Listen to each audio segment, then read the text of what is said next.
ভালোবাসা, মহব্বত, এই প্রেম, ভালোবাসা, মহব্বত শুধুই কেবল হালাল ভাবে যেটা, সেটাই ভালোবাসা। এজন্য দুনিয়ার মধ্যে নারী পুরুষের অবৈধ যে সম্পর্ক, ছেলে মেয়ের বিবাহ বহির্ভূত যত সম্পর্ক, এটা আসলে ভালোবাসা না, এটা প্রেম না, এটা মহব্বত না। যেটা হারাম এটা ভালোবাসা হয় না। কোরআন এবং সুন্নাহর মধ্যে এই বিবাহ বহির্ভূত নারী পুরুষ ছেলে মেয়ের যে কোনো ধরনের সম্পর্ককে কোরআনের ভাষায়, রাসূলের ভাষায় এটাকে বলা হয়েছে জিনা, ব্যভিচার। ব্যভিচার। এজন্য জিনা কখনো ভালোবাসা না, জিনা তো অপরাধ। ভালোবাসা তো অপরাধের নাম না, জিনা তো পাপ। অতএব জিনা, ব্যভিচার ভালোবাসা হইতে পারে না। এটা প্রসঙ্গক্রমে বললাম। ছেলে মেয়ের যেই কোনো বিবাহ বহির্ভূত সম্পর্ক এটা জিনা। রাসূলুল্লাহ সাল্লাল্লাহু আলাইহি ওয়াসাল্লাম বলছেন, চোখের জিনা ভিন নারীকে দেখা, হাতের জিনা পর নারীকে ছুঁয়ে দেওয়া, তার শরীর স্পর্শ করা, কানের জিনা ভিন নারীর হারাম কথা, গুনাহের কথা, অবৈধ সম্পর্কের কথা তার শোনা,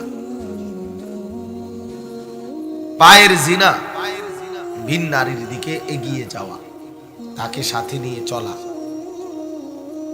অন্তরের জিনা তাকে নিয়ে কল্পনা করা, নারীকে নিয়ে, হারাম নারী যে আমার স্ত্রী না,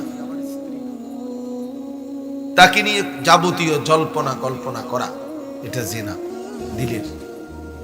আর লজ্জাস্থানের জিনা, লজ্জাস্থানের ব্যভিচার করা।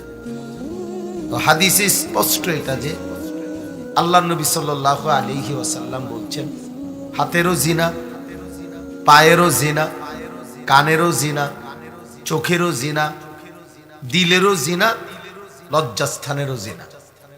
তাহলে সবটাই জিনা। এই জন্য ছেলেদের কাছে অনুরোধ করি, বাবা এটা জরুরি মনে রাখো, বিবাহ বহির্ভূত হারাম ছেলে মেয়ের যাবতীয় রিলেশন, সম্পর্ক, এটা হারাম, এটা ব্যভিচার। তুমি যে বিবাহের আগে যে নারীকে পছন্দ করো, যে মেয়েকে তুমি মনে করতেছো আমি তো জিনা করি নাই, আমি এমনি পছন্দ করি, তার সাথে কথা বলি, তার দিকে তাকাই, দেখি, শুনি, না এটাও জিনা। তুমি ব্যভিচারী, ওই মেয়েও ব্যভিচারী। আর আল্লাহর কসম, যে ব্যভিচারী সে খবিস। কোরআনের ভাষায় সমস্ত ব্যভিচারীকে খবিস বলে, খবিস। এজন্য আল্লাহ তাআলা ওয়াদা দিয়েছেন কোরআনে যে যেই পুরুষ ব্যভিচারী খবিস, তার স্ত্রীও মিলবে খবিস। যেই নারী, যেই মেয়ে ব্যভিচারী খবিস, তার স্বামীও মিলবে খবিস। এটা কোরআনুল কারীমের ওয়াদা। আল্লাহর ওয়াদার খেলাফ হয় না। আল্লাহর ওয়াদা কি হয় না? ইন্নাল্লাহা লা ইউখলিফুল মিআদ। ওই ছেলে দেখেন, ওই ছেলে কি করে দেখেন, আপনারা তার দিকে তাকায় দেখছেন অপদার্থ কি পরিমাণ। ভাইয়া কেউ হাতের যে মোবাইল, এটা নামায় ফেলো, নামায় ফেলো ভাই। এমনি শুনো, এমনি মনোযোগ, চেহারার দিকে তাকায়, এতে বরকত হবে। আমরাও আসলাম, আপনারাও আসলেন, তাহলে এখন তো আমরা উপস্থিত, এখন মাঝখানে মোবাইলটা ধরে রাখার কি দরকার? এই জন্য প্রিয় ভাই, মোবাইলটা নামায় ফেলো, বরকত হয় না। শুধু একজন বক্তা দেখে গেলাম, আবার যার যার মতো চলে গেলাম। দোস্ত, এই আসারও কোনো ফায়দা নাই, এই যাওয়ারও কোনো ফায়দা নেই। কারো পরিচিতি দিয়া কারো কিচ্ছু আসে না। মনে করেন আমারে এখন অনেক মানুষ চিনে, কথার কথা। তো কি হিসে আমনের লাভ কি? আমারে যদি বাংলাদেশের 10 কোটি মানুষও চিনে, আমনের কি লাভ? আর না চিনলে আমনের কি লাভ? এই জন্য আমি নিজের জন্য, আমার পরিবর্তন, আমার আখেরাত, আমার কবর, আমার পরকালের ফিকির, আমার সংশোধন, এটা হলো আমার ডিউটি। অমুকের সবে চেনে না না চেনে, এটা দিয়ে আমি করবো কি? এটা দিয়ে আপনি করবেনটা কি? কোরআন শরীফে মনে করেন 25 জন নবী এবং রাসূলের নাম আছে। 25 জন। কতজন? তো নবী রাসূল কি মোট 25 জন? তো বাকিদের নাম যে নাই, বাকিদেরকে যে চিনে না কেউ। অন্যান্য কিতাবে মিলাইলে আরো নাইলে 20-50 জনের নাম পাওয়া যাবে। তো 100-200 নবীর নামও তো খুঁজে পাওয়া যাবে না নাম কিতাবে। তো 1,24,000 নবী এবং রাসূল, কই ওনাদের নাম কই? ওনাদের নাম তো নাই বাবা পৃথিবীতে, কারো কিতাবেই নাই, কোনো কিতাবে নেই। তাহলে ওনারা ব্যর্থ? কথা বলেন না কেন? ওনারা বিফলে গেছে? এই কথাটা বুঝি। আমাদের নবী সাল্লাল্লাহু আলাইহি ওয়াসাল্লাম 1.25 লক্ষ সাহাবীর সামনে, 1.25 লাখ সাহাবীর সামনে নবীজি বিদায় হজ্জের ভাষণ দিয়েছেন আরাফাতের ময়দানে। হজ্জে 1.25 লাখ কত কোন? 1,25,000। এখন পৃথিবীর কোন কিতাবে 2-4-5 হাজার সাহাবীর নাম নাই। 5,000 হইতো না, কারণ সব বাড়ি সালাম দিয়েও যদি আপনি খোঁজেন 5,000 সাহাবীর নাম নাই। 313 জন বদরি সাহাবীর নাম, বদরের যুদ্ধে অংশগ্রহণ করছে যারা, ওনাদের নাম আছে একসাথে। আর অন্যান্য আরো কিছু নাম, এই 1000-2000 হবে। তাইলে আপনি ধরেন 5,000 সাহাবীর নাম মনে করেন আমরা খুঁজে পেলাম, আমরা জানলাম। শুধু বিদায় হজ্জের মাঠে যেই সাহাবী 1,25,000, তো সবাই তো আর ওই বছর হজে গেছে গানা। যেমন আজকের এই মাহফিলে তো পুরা ইউনিয়নের সব ছোট বড় জোয়ান বুড়া সবাই এলেছে তো নাকি? তো বাকি আইসা পড়ছে সবাই, আইসা বললে জায়গা হবে। তাইলে 1.25 লক্ষ সাহাবী তো হজে না আসছে, তো হজ তো আর বাচ্চার উপরে ফরজ হয় না।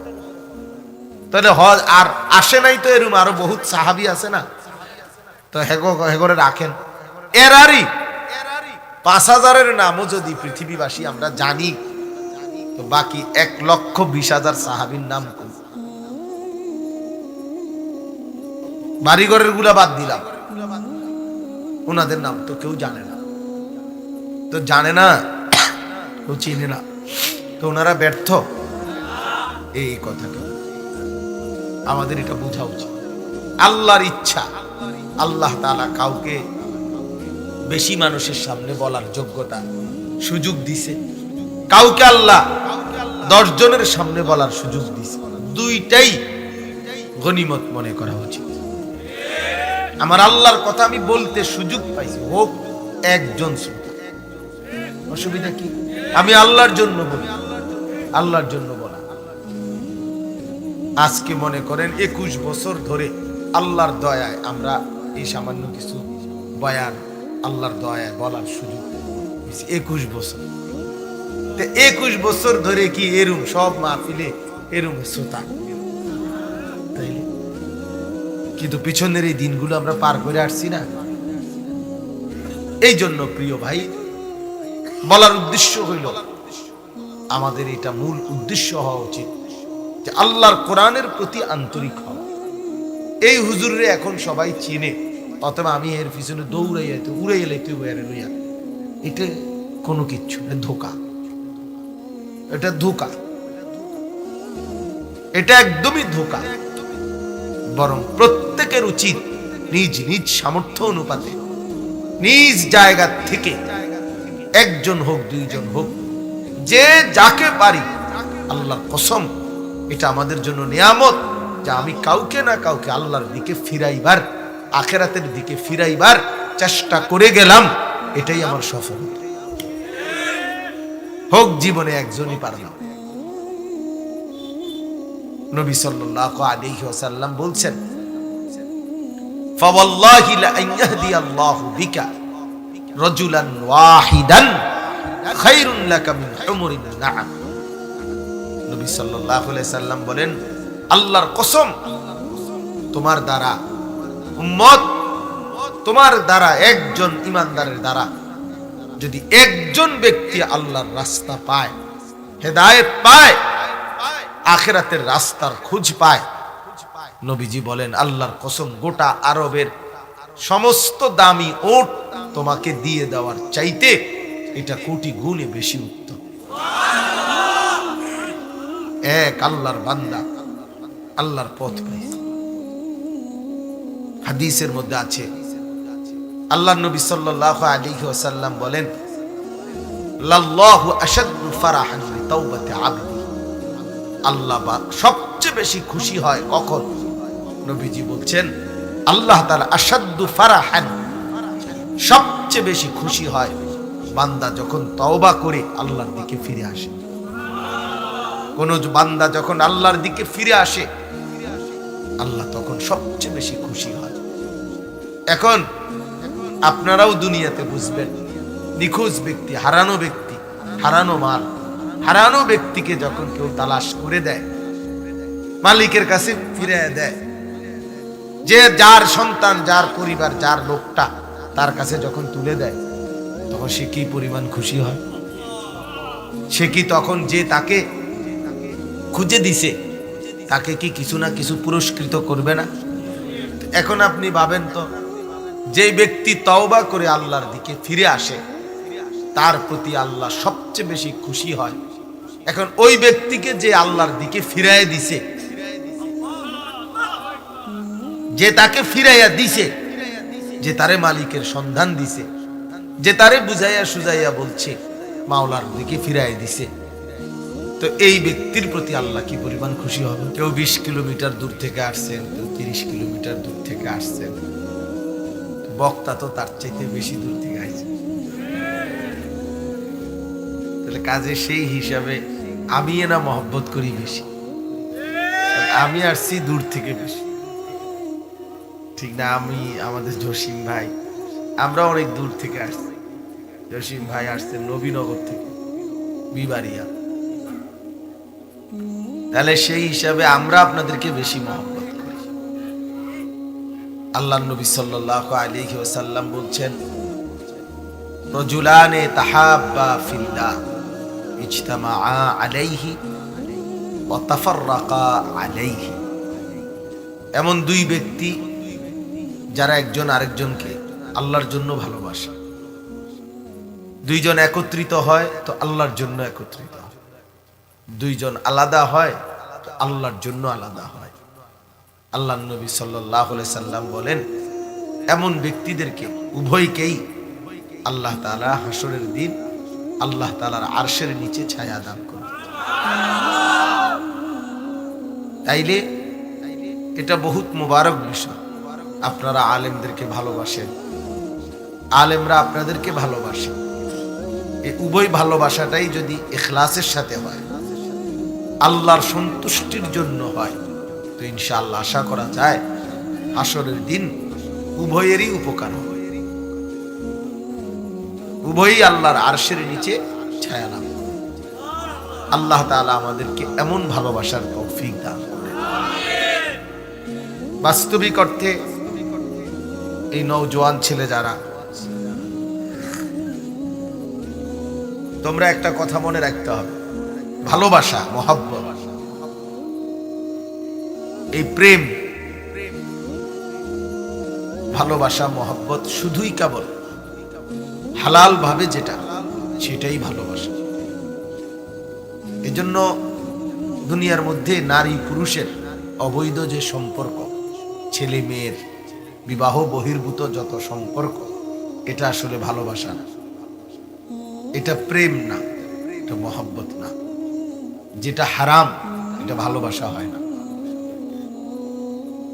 কোরআন এবং সুন্নাহর মধ্যে এই বিবাহ বহির্ভূত নারী পুরুষ ছেলে মেয়ের যেই কোনো ধরনের সম্পর্ককে কোরআনের ভাষায় রাসূলের ভাষায় এটাকে বলা হয়েছে জিনা, ব্যভিচার। ব্যভিচার এই জন্য জিনা কখনো ভালোবাসা না, জিনা তো অপরাধ। ভালোবাসা তো অপরাধের নাম না, জিনা তো পাপ। অতএব জিনা ব্যভিচার ভালোবাসা হইতে পারে না। এটা প্রসঙ্গক্রমে বললাম। ছেলে মেয়ের যেই কোনো বিবাহ বহির্ভূত সম্পর্ক এটা জিনা। রাসূলুল্লাহ সাল্লাল্লাহু আলাইহি ওয়াসাল্লাম বলছেন, চোখের জিনা ভিন নারীকে দেখা, হাতের জিনা পর নারীকে ছুঁয়ে দেওয়া, তার শরীর স্পর্শ করা, কানের জিনা ভিন নারীর হারাম কথা, গুনাহের কথা, অবৈধ সম্পর্কের কথা তার শোনা, পায়ের জিনা ভিন নারীর দিকে এগিয়ে যাওয়া, তাকে সাথে নিয়ে চলা, অন্তরের জিনা তাকে নিয়ে কল্পনা করা, নারীকে নিয়ে হারাম নারী যে আমার স্ত্রী না, তাকে নিয়ে যাবতীয় জল্পনা কল্পনা করা, এটা জিনা দিলের। আর লজ্জাস্থানের জিনা, লজ্জাস্থানের ব্যভিচার করা। তো হাদিসে স্পষ্ট এটা যে আল্লাহ নবী সাল্লাল্লাহু আলাইহি ওয়াসাল্লাম বলছেন, হাতেরও জিনা, পায়েরও জিনা, কানেরও জিনা, চোখেরও জিনা, দিলেরও জিনা, লজ্জাস্থানেরও জিনা। তাহলে সবটাই জিনা। এই জন্য ছেলেদের কাছে অনুরোধ করি, বাবা এটা জরুরি মনে রাখো, বিবাহ বহির্ভূত হারাম ছেলে মেয়ের যাবতীয় রিলেশন সম্পর্ক এটা হারাম, এটা ব্যভিচার। তুমি যে বিবাহের আগে যে নারীকে পছন্দ করো, যে মেয়েকে তুমি মনে করতেছো আমি তো জিনা করি নাই, আমি এমনি পছন্দ করি, তার সাথে কথা বলি, তার দিকে তাকাই, দেখি, শুনি, না এটাও জিনা। তুমি ব্যভিচারী, ওই মেয়েও ব্যভিচারী। আর আল্লাহর কসম, যে ব্যভিচারী সে খবিস। কোরআনের ভাষায় সমস্ত ব্যভিচারীকে খবিস বলে, খবিস। এজন্য আল্লাহ তাআলা ওয়াদা দিয়েছেন কোরআন, যে যেই পুরুষ ব্যভিচারী খবিস তার স্ত্রীও মিলবে খবিস। যেই নারী যেই মেয়ে ব্যভিচারী খবিস তার স্বামীও মিলবে খবিস। এটা কোরআনুল কারীমের ওয়াদা। আল্লাহর ওয়াদার খেলাফ হয় না। আল্লাহর ওয়াদা কি হয় না? ইন্নাল্লাহা লা ইউখলিফুল মিআদ।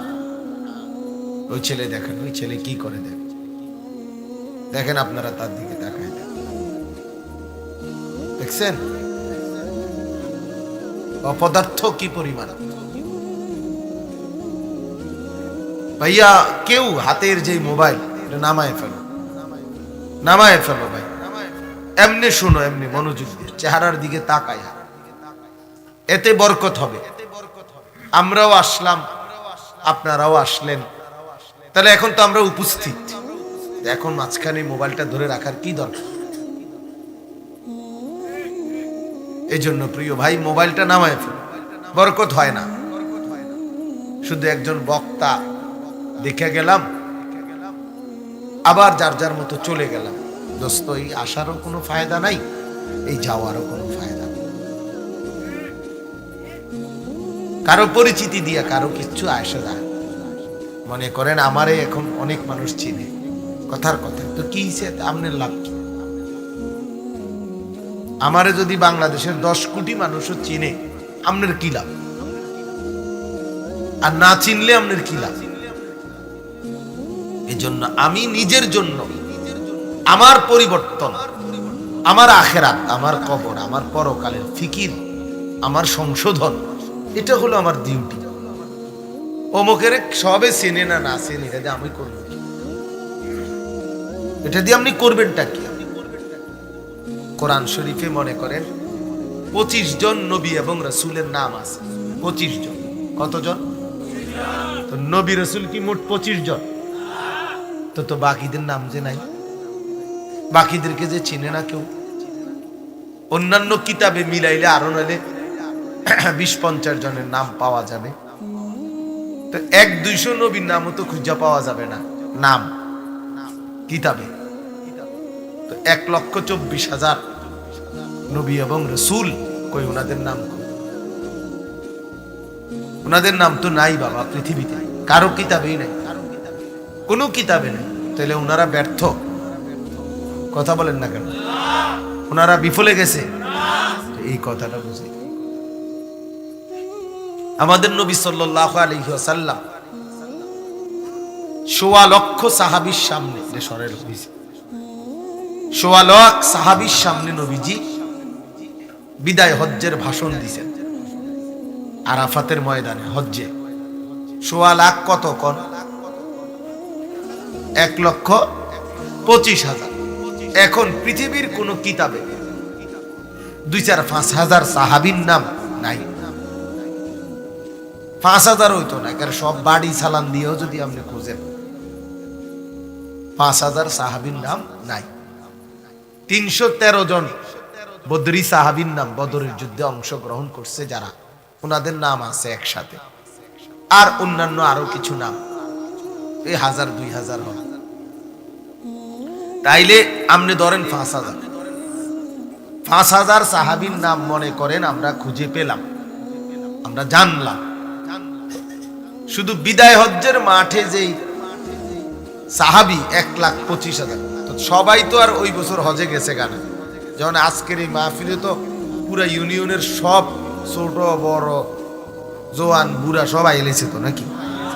তো বাকি আইসা পড়ছে সবাই, আইসা বললে জায়গা হবে। তাইলে 1.25 লক্ষ সাহাবী তো হজে না আসছে, তো হজ তো আর বাচ্চার উপরে ফরজ হয় না। তাহলে হজ আর আসে নাই, তো এরকম আরো বহুত সাহাবী আছে না? তো হেগরে রাখেন। এরারই 5,000-এর নামও যদি পৃথিবীবাসী আমরা জানি, তো বাকি 1,20,000 সাহাবীর নাম বাড়িঘরের গুলা বাদ দিলাম, ওনাদের নাম তো কেউ জানে না। তো জানে না, কেউ চিনে না, তো ওনারা ব্যর্থ। এই কথাটা আমাদের এটা বোঝা উচিত। আল্লাহর ইচ্ছা, আল্লাহ তাআলা কাউকে বেশি মানুষের সামনে বলার যোগ্যতা সুযোগ দিছে, কাউকে আল্লাহ 10 জনের সামনে বলার সুযোগ দিছে। দুইটাই গনিমত মনে করা উচিত। আমার আল্লাহর কথা আমি বলতে সুযোগ পাইছি, হোক একজন শ্রোতা, অসুবিধা কি? আমি আল্লাহর জন্য বলি, আল্লাহর জন্য বলা। আজকে মনে করেন 21 বছর ধরে আল্লাহর দয়ায় আমরা এই সামান্য কিছু বয়ান আল্লাহর দয়ায় বলার সুযোগ হয়েছে। 21 বছর, 21 বছর ধরে কি এরম সব মাহফিলে এরম শ্রোতা? তাইলে কিন্তু পিছনের এই দিনগুলো আমরা পার করে আসছি না। এই জন্য প্রিয় ভাই, বলার উদ্দেশ্য হইল, আমাদের এটা মূল উদ্দেশ্য হওয়া উচিত যে আল্লাহর কোরআনের প্রতি আন্তরিক হওয়া। এই হুজুরে এখন সবাই চিনে, অথবা আমি এর পিছনে দৌড়াইয়া উড়ে এলে তুই লইয়া, এটা কোনো কিচ্ছু না, ধোকা। এটা ধোকা, এটা একদমই ধোকা। বরং প্রত্যেকের উচিত নিজ নিজ সামর্থ্য অনুপাতে, নিজ জায়গা থেকে, একজন হোক 2 জন হোক, যে যাকে পারি, আল্লাহর কসম এটা আমাদের জন্য নিয়ামত যে আমি কাউকে না কাউকে আল্লাহর দিকে ফিরাইবার, আখিরাতের দিকে ফিরাইবার চেষ্টা করে গেলাম। এটাই আমার সফলতা। হোক জীবনে একজনই পারলাম। নবী সাল্লাল্লাহু আলাইহি ওয়াসাল্লাম বলছেন, ফাওয়াল্লাহি লা আন ইয়াহদিয়াল্লাহু বিকা রাজুলান ওয়াহিদান খায়রুন লাকা মিন হুমুরিন নাআম। নবী সাল্লাল্লাহু আলাইহি সাল্লাম বলেন, আল্লাহর কসম, তোমার দ্বারা উম্মত, তোমার দ্বারা একজন ইমানদারের দ্বারা যদি একজন ব্যক্তি আল্লাহর রাস্তা পায়, হেদায়েত পায়, আখিরাতের রাস্তার খোঁজ পায়, নবীজি বলেন আল্লাহর কসম গোটা আরবের সমস্ত দামি ওট তোমাকে দিয়ে দেওয়ার চাইতে এটা কোটি গুণে বেশি উত্তম। এক আল্লাহর বান্দা আল্লাহর পথ পেয়েছে। হাদিসের মধ্যে আছে আল্লাহর নবী সাল্লাল্লাহু আলাইহি ওয়াসাল্লাম বলেন লাল্লাহু আশাদ্দু ফারাহান বিতাওবাতি আবদি। আল্লাহ সবচেয়ে বেশি খুশি হয় কখন? নবীজি বলছেন আল্লাহ তাআলা আশাদ্দু ফারাহান, সবচেয়ে বেশি খুশি হয় বান্দা যখন তওবা করে আল্লাহর দিকে ফিরে আসে। কোন বান্দা যখন আল্লাহর দিকে ফিরে আসে আল্লাহ তখন সবচেয়ে বেশি খুশি হয়। এখন আপনারাও দুনিয়াতে বুঝবেন, নিখোঁজ ব্যক্তি, হারানো ব্যক্তি, হারানো মাল, হারানো ব্যক্তিকে যখন কেউ তালাশ করে দেয়, মালিকের কাছে ফিরে দেয়, যে যার সন্তান, যার পরিবার, যার লোকটা তার কাছে যখন তুলে দেয়, তখন সে কি পরিমাণ খুশি হয়? সে কি তখন যে তাকে খুঁজে দিছে তাকে কি কিছু না কিছু পুরস্কৃত করবে না?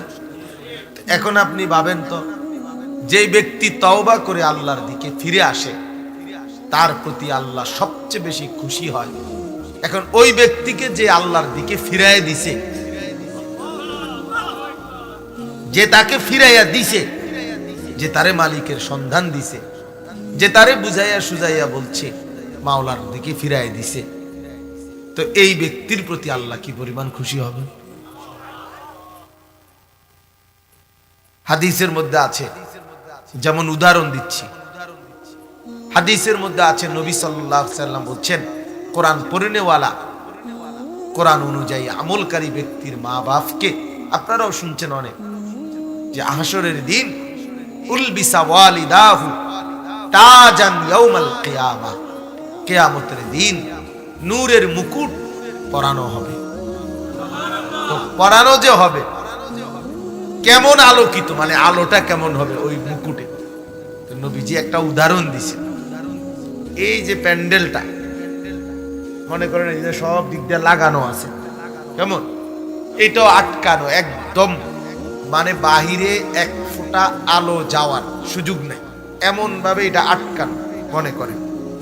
এই অবস্থায় এটার ভিতরে আসমানের ওই যে সূর্যটা, এই সূর্যটা যদি এখন ডাইরেক্ট এই লাইটের মতো এখানে ফিট করে আর বাহিরে আলো যাওয়ার সিস্টেম নাই, তাহলে ভাবেন তো এটার ভিতরে আলোটা কেমন হবে? এই নবীজি এই কথাটা বলছে যে তোমাদের কারো ঘরের ভিতরে যদি আসমানের ওই সূর্যটা জ্বালানো হয় তাহলে যে পরিমাণ আলো হবে তার চাইতে কোটি গুণ বেশি আলোকিত হবে ওই নূরের মুকুটটা। দাউহু আহসানু মিন দাউইশ শামস ফি বুয়ুতিকুমুদ দুনিয়া লাউ কানাত ফীকুম। নবীজি বলেন। আচ্ছা, আমার বলার উদ্দেশ্য হলো এরপরের কথাটা নবী কি বলছেন, এরপরে হাদিসের অংশ হলো আল্লাহর নবী সাল্লাল্লাহু আলাইহি সাল্লাম বলেন, উম্মত, তাহলে যে আল্লাহর কোরআন পড়লো, কোরআন অনুপাতে আমল করলো, তার মা বাপকে যদি আল্লাহ এই সম্মান দেয়, তো ফামা যন্নুকুম বিল্লাযী আমিলা বিহাযা, এই কথাটা বুঝাইতে চাই। নবী সাল্লাল্লাহু আলাইহি সাল্লাম বলেন, তাহলে ভাবো তো যার মা বাপকে এত বড় সম্মান করা হবে, তো যে আমলটা করলো, যে কোরআনটা পড়লো, তাকে আল্লাহ তাআলা কি মূল্যায়ন করবে, কি সম্মান দিবে, এটা আমি আর বললাম না, তুমি আন্দাজ করো। বুঝেন নাই কথাটা? তার মা বাপরে যদি এত বড় দাম দেয়, তো তাকে বেশি দিবে না কম? অনেক বেশি কিনা বলেন? এইটাই বুঝাইলাম। বান্দা যদি আল্লাহর দিকে ফিরে আসে, তাইলে যদি আল্লাহ সবচেয়ে বেশি খুশি হয়, তো যে বান্দা তাকে আল্লাহর দিকে ফিরাইয়া দিল, তার প্রতি মাওলা কি পরিমাণ খুশি হবে। এজন্য এটা জীবনের সিদ্ধান্ত হওয়া উচিত। আপনার ছেলেটাকে আপনি নামাজের দিকে ফিরাই দিলেন, আপনার মেয়েটাকে আপনি আখিরাতের সন্ধান দিয়ে দিলেন, আপনার স্ত্রীকে আপনি নামাজি বানাইবার জন্য জীবনভর চেষ্টা করে গেলেন। আল্লাহর কসম বাপ, এটাই আপনার জীবনের মূল ডিউটি, সাধনা, এটাই আপনার জীবনের সফলতা। আপনি পৃথিবীর সবচেয়ে দামি কাঠ দিয়েও যদি খাট বানাইয়া দিয়া যান, 20 বছর পরে দেখবেন এই খাটের মডেল এখন আর পৃথিবীতে চলে না। এগুলো আপনারই জিফুত নাতি কেউ না কেউ এগুলো ফেলে দিছে। খাট মজবুত ঠিক আছে, কিন্তু ডিজাইন ওনার চলে না। খাট মজবুত হলে কি, খাট মজবুত হলে কি কাজে এই পৃথিবী যেটা আমরা সাজাই, এটা আমাদের সন্তানই আমাদের জন্য রাখে না। দাদার বানানো খাট, পালং, সোফা, ফার্নিচার, দাদার আমলের আলমারি, দাদার আমলের কাচের প্লেট, লবণের বাটি, এগুলো আর নাতির আমলে নাই। আছে কি? কেন নাই? নাই যে এগুলো মডেল চেঞ্জ, এগুলো চলে না। এই দুনিয়া এটারই নাম। দুনিয়া ওই বস্তুর নাম যেই দুনিয়া তুমি সাজাইলা বাপ, সেই দুনিয়া তোমার সন্তান ছুঁড়ে ফেলে দিল। তুমি বোকামি করলা, বেওকুফি করলা, ছেলেটার নামাজের ফিকির করলা না, মেয়েটার পর্দার ফিকির করলা না, বউয়ের পর্দার ফিকির করলা না। শুধু কেবল ভাত, তরকারি, চাল, ডাল, তেল, সাবান, শুধু কেবল খাট, পালং, সোফা, শুধুমাত্র বাজার সদাই, এই নিয়েই জিন্দেগি শেষ। বেড়ার জীবনও শেষ, বেডির জীবনও শেষ। জামাই, বউ, সংসার, হায় রে বেউকুফ মুসলমান। জীবন মানে বুঝি এ ভাত তরকারি আর পেশাব পায়খানা আর এ ঘুম আর কতক্ষণ উঠতে থাউন, এরই নাম জীবন? এটা বুঝি একটা কথা হইল? এটা বুঝি একটা জীবন হইল বাপ? এই বুঝি কথা? সকাল থেকে রাত পর্যন্ত 3 বেলা খানা, বাকি টাইম কতক্ষণ গল্প স্বল্প, কামাই রোজগারি, বিড়ি, সিগারেট, চা, বন, গপ সপ, চায়ের দোকানের আড্ডা, এই নাম জীবন? এরই নাম মুসলমান? তাহলে আখিরাত কোথায়? পরকাল কোথায় বাবা? কবর কোথায়? আল্লাহাকুমুত তাকাসুর হাত্তা যুরতুমুল মাকাবির। আল্লাহ বলে, বান্দা, দুনিয়া বাড়াইবার নেশায় তুমি তো আখিরাত ভুলে গেলা। দুনিয়া তো তোমারে আখিরাত ভুলাইয়া দিল। হাত্তা যুরতুমুল মাকাবির, তবে মনে রেখো বান্দা, ভুলতে ভুলতেই একদিন তুমি কবরস্থানে পৌঁছে যাবে।